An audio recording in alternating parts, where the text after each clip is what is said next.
Sahibkar isə qisas məqsədi ilə güllələnib, bu hadisə isə Masallıda baş verib. Ümumiyyətlə, son vaxtlar çox təəssüf doğurur bu. Bəzən görürsən, sosial şəbəkədə kimsə öyünür, filan yer kriminal bölgədir və s. Yox, bu əslində təəssüf doğuran məsələdir. Cənub bölgəsi ilə bağlı, bölgəsində belə deyək, silsilə belə cinayət hadisələri olur və təəssüf doğurur. Həmçinin də bir həyəcan siqnalıdır bu. Masallı rayonunda 1985-ci il təvəllüdlü Hikmət Bayramovu güllələyən Şamxal Muxtarzadə və əmisi oğlu Ravin Muxtarzadəyə hökm oxunub. Lənkəran Ağır Cinayətlər Məhkəməsində keçirilən proses başa çatıb. Hadisə 2024-cü ilin aprelində baş verib.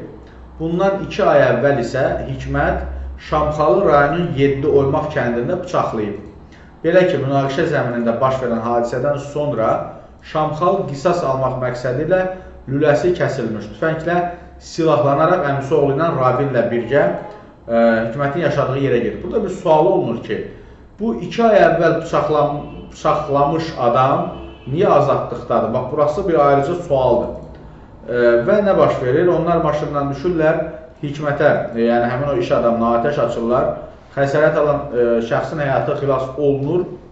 Hikmət qeyd edirəm, iş adamıdır və kənddə kafeyə və heyvan kəsimi məntəqəsinə sahib imiş. Bu hadisələrdən sonra Hikmətə Cinayət Məcəlləsinin 126.1 qəsdən sağlamlığa ağır zərər vurma maddəsi ilə iş açılıb və 4 illik cəza. Belə bilin ki, məni kimsə bıçaqlayır, mən onu güllələyəndən sonra iş açılıb. Bax, burası belə qəribə bir sualdır. Yəni 2 ay ərzində bu iş niyə ümumiyyətlə açılmamış qalıb və yaxud da cəzasız qalıb.